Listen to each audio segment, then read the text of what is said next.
A very good afternoon to all of you. I am Professor Naval Kishore from School of Management Studies, IGNOU, New Delhi. Today, I am going to discuss about forms of business organization. See, as you are aware that there are two words in this, one is business, another is organization. Now, you must be knowing that activities which are carried out with profit motive, that is called business. For example, you have industrial activities, this is a pen and you want to manufacture this pen, this is called manufacturing activities or industrial activities.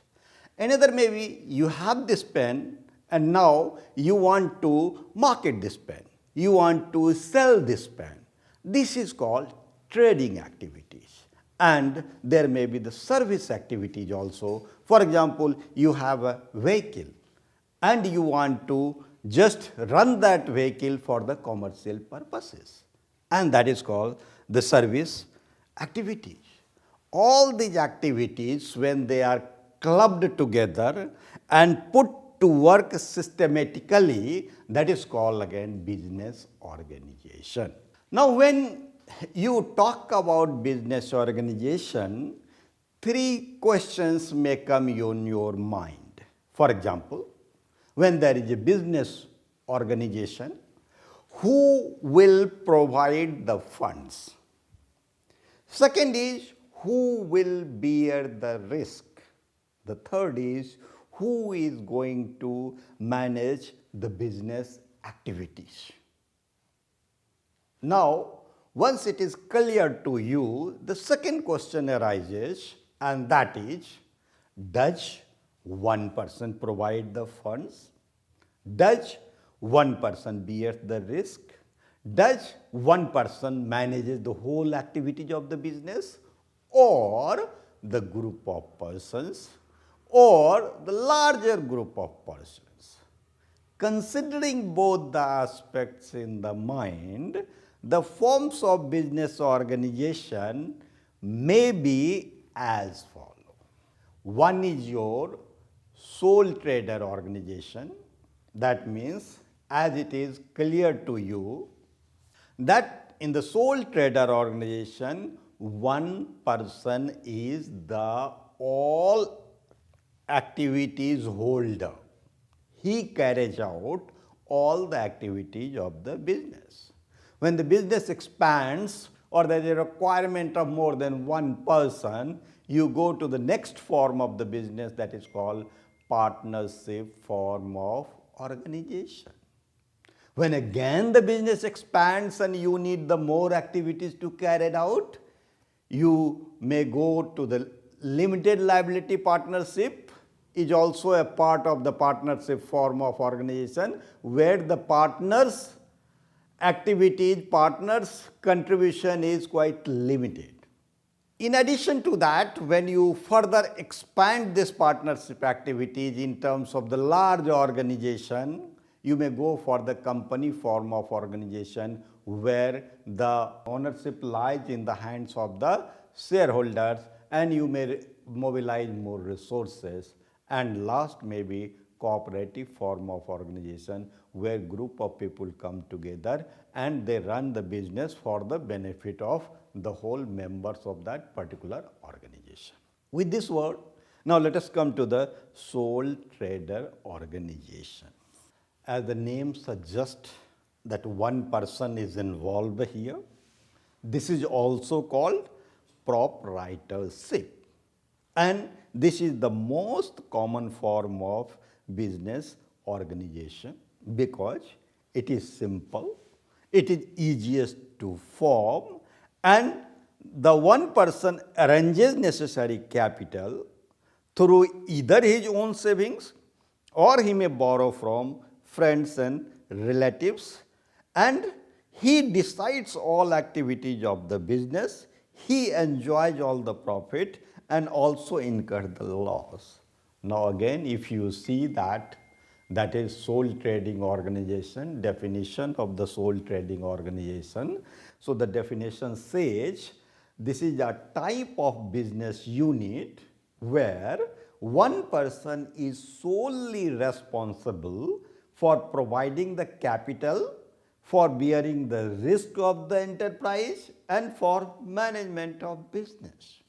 If you analyze this definition of sole trading organization, you find that there are three most important aspects here. Again, one is about the funds. That means the single person, he mobilizes the resources. Second is about the risk. Again, the single person who bears the risk of the business. And next, he is the person who manages the whole activities of the business. Based on this definition, let us analyze the main features of the sole trading organization. The first feature of the sole trading organization is one man ownership. This means the one person is the owner of the business. Now he invests the money. He does not associate any persons, any partners or anybody else in the business, either if through his own sources or he may borrow the money, and he starts the business, therefore he is the owner of the business. Second, no separation of ownership and management.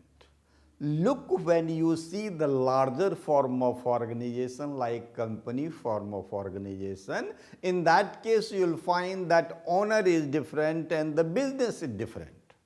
But in case of the sole trading organization, the owners and the business both are same. That means it is the person who is running the business, it is the person who exercises a high degree of supervision and control while working for the business. So both owner and the management both are same. The third feature is no separate entity. This means that the business has no separate entity because it is in the hand of the owner, and that entity is not different than that of the owner. So it is not different. The entity is owner himself or herself. Next is all profits to proprietor. Obviously, because there is a one man who is the owner of the business, in that case, all the profits are enjoyed by the same person. Next, individual risk. When one person enjoys the whole profit of the business, obviously, if there is any risk, if there is any loss, if there is any problems, all these things are being borne by the same person. Next is about unlimited liability. Here it must be clear to you that once one person invests there, he gets the fruits of the profit or the burden of the losses. In that case, if there is a liability, so that liability would be just met by the personal property of the owner for clearing the business obligation and debts.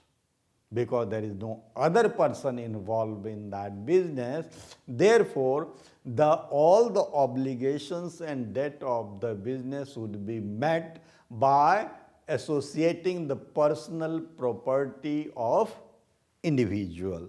Therefore, the liability of the individual is unlimited. Next is less legal formalities. As you must be knowing that in the sole trader organization, the legal formality is very less. See, there may be certain restrictions.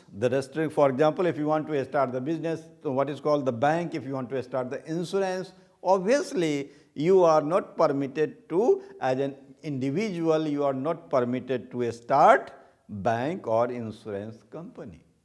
In the same way, whatever the rules and regulations of the business are prevalent there, as a sole trader, you need to follow that. For example, if you want to start a restaurant, obviously you need to take a license from the municipal corporation for starting a restaurant. Otherwise, there are not much legal formalities in sole trader organization. The individual, he decides, he takes the decisions to start whatever business he wanted to start within the rules and regulation and purview of that particular place, he can start that business. Now with this, let us see the merits of sole trader organization. The first is easy formation. As we discussed, that there are no legal formalities associated to sole trader organization. It is a very easy formation process. The expenditure associated with starting the business also very negligible. There is a less expenditure. Therefore, the formation is very easy. Second is about direct motivation. As you are aware, that profits and gains of the business are solely taken by one person. Therefore, the person is motivated to work hard so that he may get more profit, he may get better business, so that in future he can expand or he can take more activities associated with the business. So therefore, he is very much motivated to work more, to earn more, and he is completely free from the intervention of other person. Next is full control. See, the sole trader is the monarch of the business which he is owning, because he is head of the business, he takes decision himself, he performs all those activities himself. Therefore, he is the monarch of the business and he has got full control over all the activities associated with his business. Next is quick decision. You must be knowing that the person or one person firm, he or she does not depend on others to take decision. He need not consult others, because if more persons are there who are running business together, you need to consult them for any decision. In this case, because there is only one person, therefore he or she is able to take decision quickly. Next, flexibility in operations. Obviously, you all know that in today's complex business environment, the situation may demand some change, because in this case, he is the one-man person, he may take decision or he may make changes according to the requirement of the environment, which may not be possible when there is a large size of the business organization. Next, secrecy. As you all know that in business, secrecy plays very important role. In this case, because there is one person, he need not bound to publish his accounts also. So therefore, the degree of secrecy is highest in this form of organization, because once you publish the accounts, it becomes the public. That means everybody comes to know about your business activities. But here in this case, because the sole trader need not publish his accounts, therefore the degree of secrecy is very high here. Next is about personal touch. You must be aware that the sole trader, he tries to develop rapport with the customers because he deals with the customer directly. And once you are dealing with the customers directly, you are able to establish rapport with the customers. Moreover, because there may be 1 or 2%, very few persons when you are running a sole trader organization, so there is a harmonious relationship among the few persons. It is easy to establish harmonious relationship because your subordinate, the persons, that is if there is an employee, hardly only 1 to very few employees would be there. Therefore, you can easily establish harmonious relationship with your employees. Next is about dissolution easy. Since there are no co-owners or partners, there is no scope for the difference of opinion in case of dissolution of business. That means the proprietor is free to withdraw or to sell the business whenever he wants to do so. Therefore, for this purpose, it is said that proprietorship is often used to test new business idea, because the single person will test it. The single person has to just carry on all these activities. So, in the new area also he can test it. Now, let us discuss the limitations of sole trader.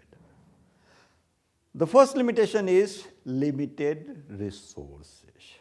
As you all know that individual or one person has limitation of resources because the sole trader relies on his own money, or he can borrow the money from his relatives or friends. Therefore, there is a limited capacity to raise funds, and this makes the sole trader very difficult if he has in mind about large scale expansion. Next is limited managerial capability. You all must be knowing that in today's modern business, knowledge and skills in various fields like production, finance, marketing, HRM, logistics, etc. are very important, and it becomes very difficult for a single individual to handle all these specialized activities from one single hand.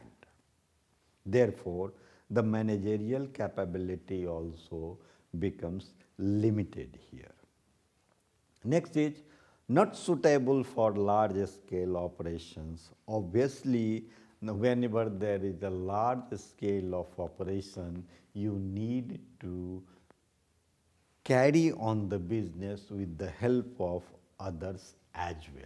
That means several persons may be required to run the large scale organization. It becomes very difficult for the sole trader to run a large scale operation.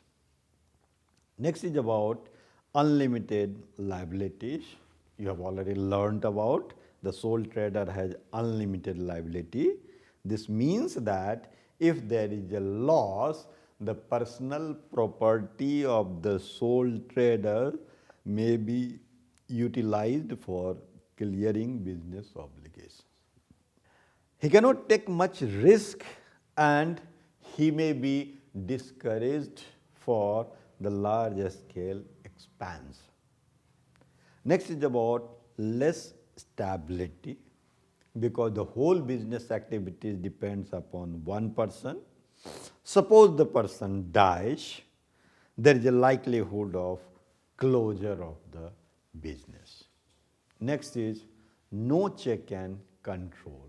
Obviously, as I said you that The single person is the monarch of the business. He is the owner of the business. Therefore, there is no intervention by any of the specialists or any other persons. As a result, there are no checks and controls on the sole trader. The single man takes all the decisions. Next is less scope for economies of scale. Obviously, as you all know that once you run the business at the larger scale, when it is at the larger scale, the per unit cost may be reduced. And when per unit cost gets reduced, you have the economies of scale. So it becomes very difficult for the sole trader to run the business on the economies of. So after this sole trading, let us come to the another topic, and that is the partnership form of organization.